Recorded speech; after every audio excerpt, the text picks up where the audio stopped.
Pak AKBP Huri Nugroho SHMH. Ya, Mas, saya salah menyebutkannya mungkin. Jadi di situ ada beberapa program. Di antaranya adalah pemerintah daerah harus memfasilitasi. Nah, jadi ini yang mungkin perlu dijelaskan. Asumsi orang, namanya pemberantasan narkotika itu harus tangkap. Padahal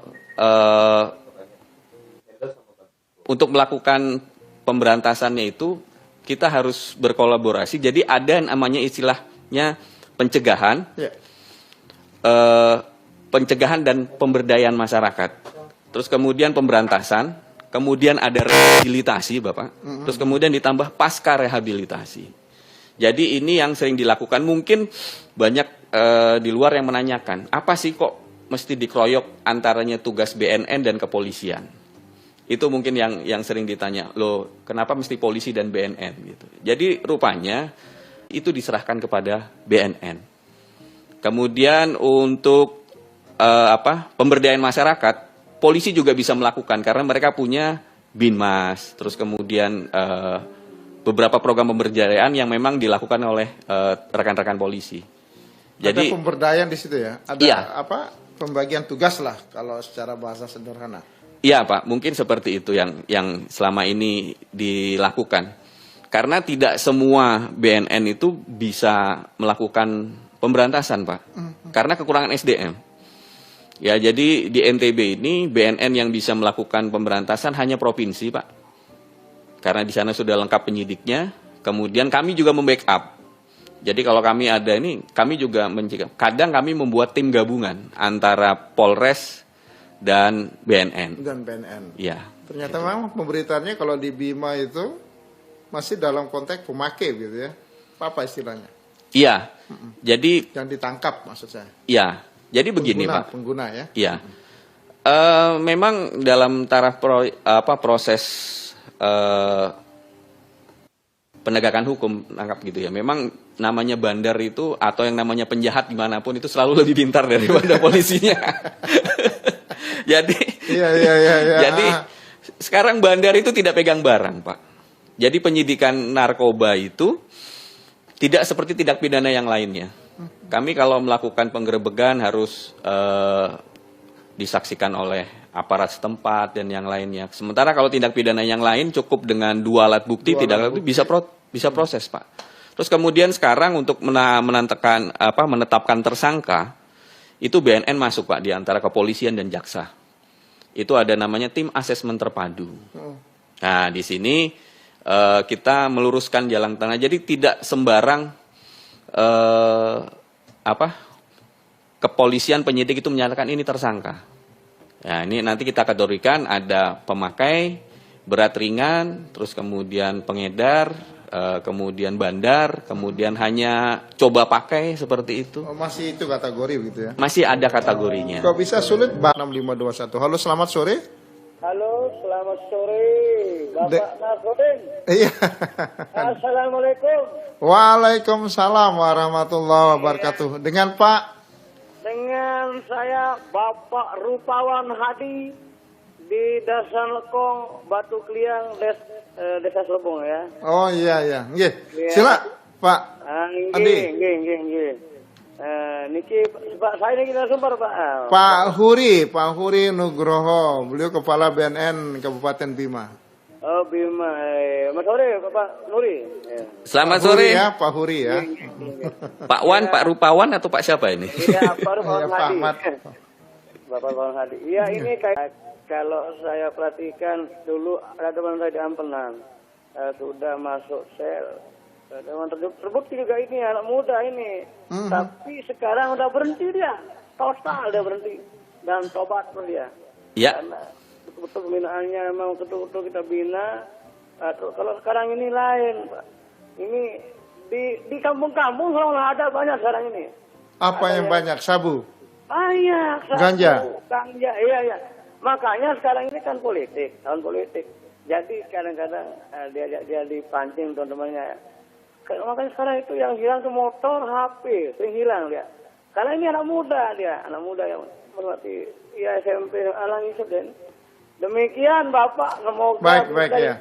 untuk kepolisian dan supaya bisa memperketat lagi patroli malam ya, karena di kampung-kampung banyak di kampung ini. Baik Pak Ardi Pak Wan, terima kasih ya Pak Ardi ya. Ayo, Assalamualaikum. Waalaikumsalam warahmatullahi wabarakatuh. Masih ada lagi, silakan di 081802056000. Masyarakat yang bergabung, bagaimana langkah kita bersama untuk pencegahan, pemberantasan nanti tugas-tugas dari rekan-rekan di kepolisian dan BNN ya. Kita prosesnya pencegahan aja, tidak mengetahui barang itulah. Karena tadi Pak Ardi memberikan contoh, kalau memang sudah menjadi pemakai itu biasanya HP rekan-rekan katanya maupun hilang gitu ya. Seperti apa nih Pak Huri, langsung saja ya. Iya. Jadi begini, kenapa narkoba itu dilarang? Memang narkoba itu adalah nantinya ketika kita konsumsi dalam tahap awal, tergantung yang dipakai loh Pak, itu nanti akan merusak saraf-saraf tertentu. Jadi sekarang yang tren, jadi ada beberapa istilah, ada yang kalau dulu mungkin orang kenalnya hanya ganja, cimeng, apa dan yang lainnya, terus kemudian mushroom di senggigi kan. Tapi sekarang adalah banyak ya seperti beredar sabu-sabu, ekstasi, hasis dan yang lain-lainnya. Nah ini kalau orang yang sudah mengundangkan pasti saraf-sarafnya rusak Pak. Kalau langsung modar aja overdosis nggak ada masalah. Tapi kalau ini hanya merusak dan menyusahkan, inilah yang menimbulkan kerawanan. Nah karena kartel besar itu tidak akan melepaskan pangsa pasarnya. Terus kemudian orang yang sudah menggunakan itu pasti akan kecanduan. Merusak saraf dan akan kecanduan, dan ini yang membuat orang ingin menggunakan. Di beberapa waktu tertentu ketika butuh ini, tubuh ini membutuhkan, itu pasti dia akan meminta. Nah itu, meminta itu dengan mengupayakan segala cara. Jadi memang pernah ada kasus, sekarang kalau pencurian sepeda motor pernah ya, alhamdulillah sekarang pencurian motor tidak begitu marak seperti dulu. Jadi itu sudah tidak ditukar dengan uang Pak. Dengan uang. Tapi langsung dengan barang. Seperti itu. Ada berapa kasus saya lupa gitu. Nah ini yang memang membuat segala sesuatunya menjadi rusak. Iya. Memang kartel tidak mau kehilangan pasar gitu ya. Iya. Dan terus dia berinisiatif berkreasi dalam konteks pemasaran. Dan antar kartel itu kerjasamanya kuat atau bagaimana? Iya, jadi memang pemasok ke negara kita itu banyak sekali Pak. Ada dari Asia, ada dari Eropa, dan bahkan negara-negara yang sekarang berperang ya. Sekarang banyak negara, saya tidak bisa menuduh langsung, tapi memang hidupnya dari senjata dan narkoba. Dan itu mungkin salah satu pangsa pasar. Kenapa sering ditangkap narkoba itu dari arah Selat Malaka dan yang lainnya. Kita nggak tahu, mungkin negara tetangga juga ingin menghancurkan kita dan yang lainnya. Selain prinsip ekonomi dalam tanda kutip, ya penjual sabu-sabu, ganja itu kan cepat sekali perputaran uangnya Pak. Jadi itu memang salah satu jalan pintas untuk menjadi kaya. Jalan pintas menjadi kaya begitu. Ya. Bahkan yang terbaru beberapa hari lalu tertangkap sekitar 2 ton ya, yang di Jawa Barat apa di Banten itu. Ya. Itu memang ada beberapa tugas-tugas Pak, ada tugas pusat, provinsi dan yang lainnya. Jadi kalau kebanyakan ya kalau yang dari pusat ya kepolisian Republik Indonesia dan BNN itu Bea Cukai, kemudian lembaga itu biasanya saling kolaborasi memantau yang besar-besar. Kemudian yang tidak terpantau dan sempat masuk itu menjadi ranahnya provinsi, dan kami yang di kabupaten kota ini kebagian yang sudah terpencar biasanya. Kemudian teknologi yang jadi itu sudah dari tangan ke tangan Pak. Jadi kalau sudah sempat masuk ke Indonesia udah dipecah. Nah kemudian yang pecah ini yang keliling-keliling inilah yang kami tangkapi berdasarkan informasi dan teknologi yang kami punya. Seperti itu. Seperti itu begitu ya. Ya. Tapi di Bima bagaimana dalam konteks distribusinya begitu ya? Ya, karena jelas Pak di sana banyak pelabuhan tikus Pak. Jadi banyak pelabuhan-pelabuhan kecil, apalagi lalu lintas kapal itu kan banyak sekali. Kan kita tidak bisa mendeteksi satu-satu Pak. Kemudian keterbatasan alat dan yang lain-lainnya itu juga salah satu. Nggak usah keterbatasan alat Pak, petugas. SDM-nya sendiri kita juga terbatas Pak. Iya. Itu sudah bahasa klise, namun itu kita tidak boleh pantang mundur dengan itu semua ya. Kita tetap melakukan Pak pemberantasan semaksimal. Kalau gitu apa yang menjadi rencana strategis ya, Renstra apa gitu ya tentang BNN kabupaten kota ini di Nusa Tenggara Barat, sehingga NTB kalau beberapa tahun lalu kan sempat juga heboh dengan sekian kilogram ditangkap di bandara dan ya. sebagainya. Saat ini adalah memang yang paling pas adalah kita melakukan kolaborasi Pak, sinergi dengan semua lini. Itu adalah pencegahan dan pemberdayaan. Selain kita sosialisasi, kami juga mengajak seluruh stakeholder yang ada Pak. Eksekutif, legislatif, semua yang memang bisa kita perdayakan, itu kita perdayakan Pak. Untuk menjaga imunitas dirinya sendiri. Kalau dari COVID itu kan vaksin Pak. Ya. Nah, kalau kita nanti ada beberapa cara untuk supaya masyarakat itu juga ikut melakukan pencegahan dan pemberdayaan. Itu menjadi standar ya di BNN kabupaten kota, pencegahan dan pemberdayaan ini. Iya, karena memang kita membuat masyarakat menjadi mengerti dulu. Jangan hanya bisa, kebanyakan ini kan sekarang menyalahkan, wah bandar itu nggak ditangkap, wah ini nggak ditangkap. Tapi kami bilang, oke, Bapak sudah melakukan apa? Karena memang biasanya yang beri informan ini adalah milik informasi. Tidak semua sih Pak, ada yang tulus, masyarakat tulus. Iya. Tapi sebagian besar itu bisa jadi lawan dari grup yang lain. Ketika kami hajar, masuk grup yang lain juga seperti itu. Iya. Memang hanya satu caranya adalah tidak menggunakan, tidak kenal, dan tidak memakai. Nah itu yang kita masuk ke semua lini dari pendidikan, perkantoran, semua lingkungan masyarakat, dari tingkat individu, rumah tangga, sampai eksekutif legislatif kabupaten, kami masuk semua. Kita kampanyekan itu semua Pak. Berarti temuan polisi yang ditindaklanjuti BNN itu sudah mereka grup-grup gitu ya? Iya Pak. Ya jadi memang informasinya jaringan intelijen yang kami terima, memang di sini ada beberapa grup.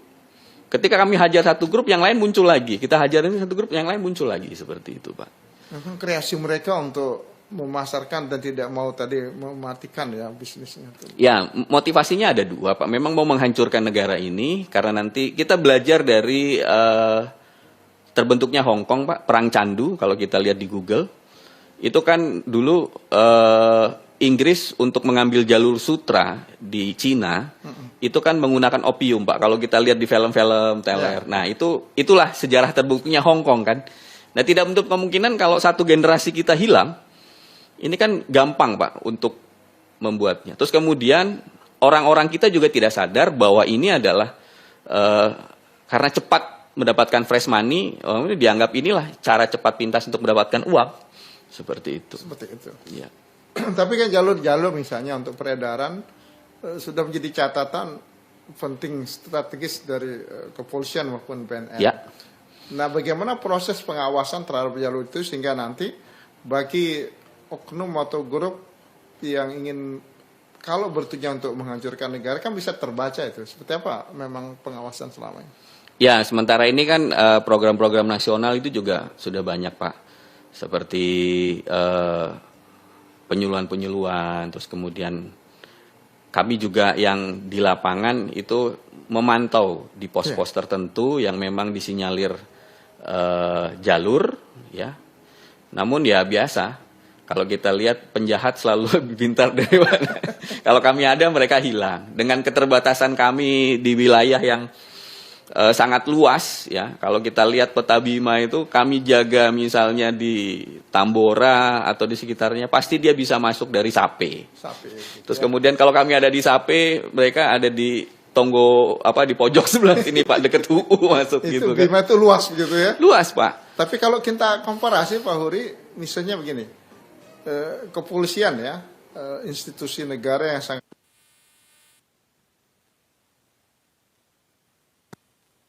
rinci dan sistematik, mereka mengetahui jaring-jaringan itu.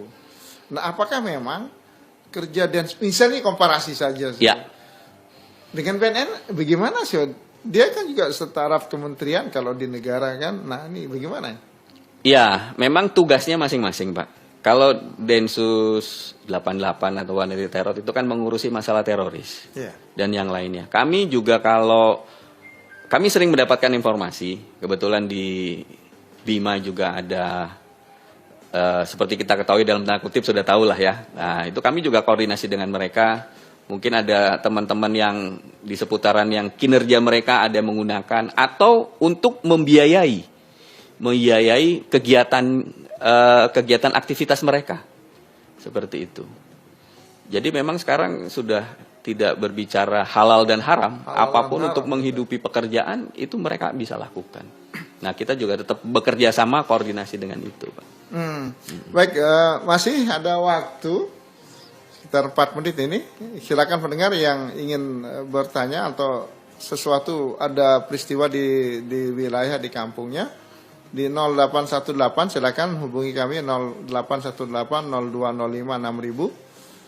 Kami buka kesempatan untuk Anda bisa mengajukan pertanyaan atau apapun dah memberikan informasi terkait dengan ini. Nah, kalau misalnya seperti itu fakta di lapangan, pasti kan punya langkah-langkah juga untuk proses antisipasi pencegahan lah. Ya. Seperti apa? Ya, antisipasi kita adalah memang berusaha menggerakkan seluruh elemen, Pak. Di sini beratnya ya. Beratnya. Sementara kami ini jadi curhat atau gimana? Ya, jadi Ya. tidak setiap kabupaten kota memiliki BNN, Pak. Ya, jadi kebetulan untuk Pulau Sumbawa itu baru ada 3, Pak. Sumbawa Barat, Sumbawa, dan Kabupaten Bima. Saya masih punya PR Kabupaten Dompu dan Kota Bima. Alhamdulillah fondasinya untuk Dompu sudah siap.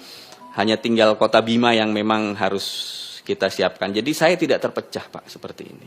Bis Jadi Kota saya FM, sesuai bincang santai Presiden, narkotika. Saya berkoordinasi dengan eksekutif dan legislatif bagaimana bisa membuat program.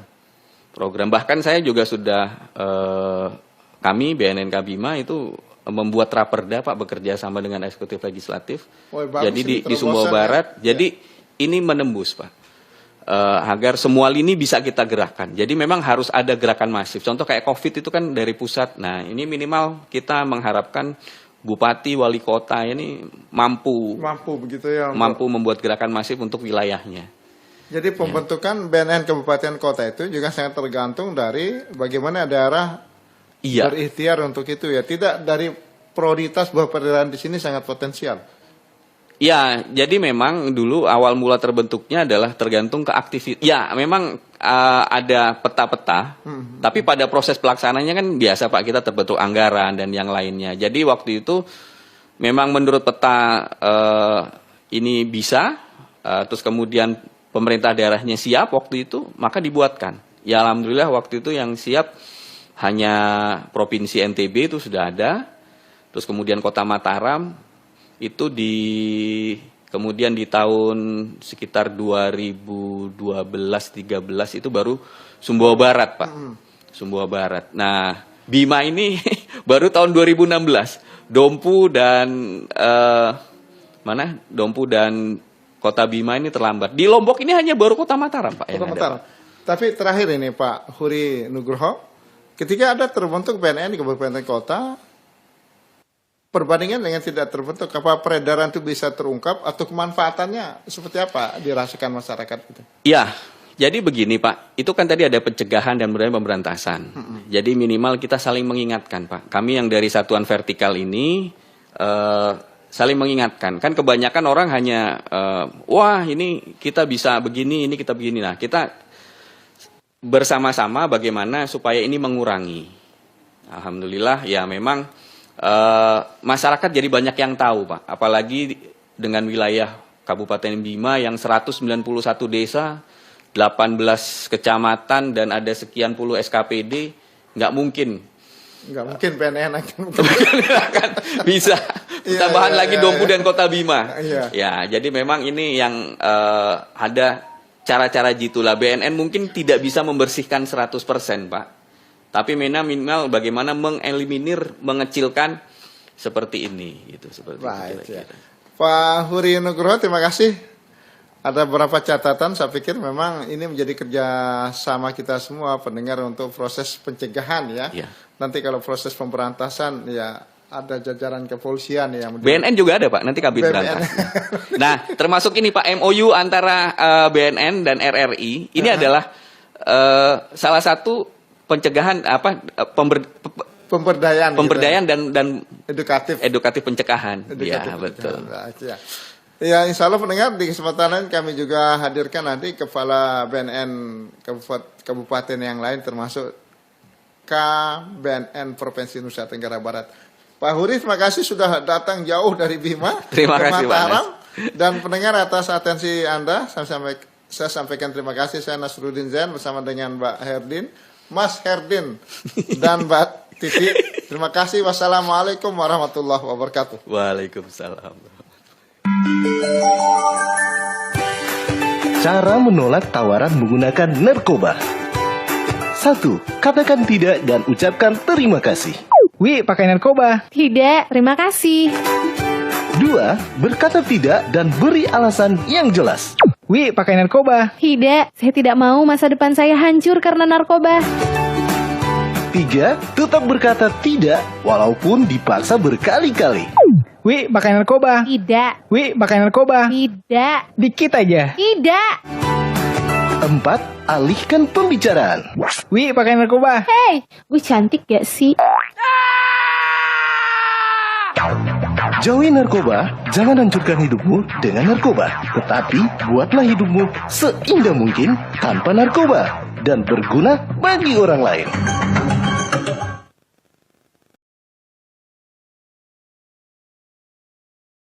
Bis Kota FM, bincang santai narkotika frekuensi milenial. Saksikan live streaming via Facebook dan YouTube BNNK Bima. Bis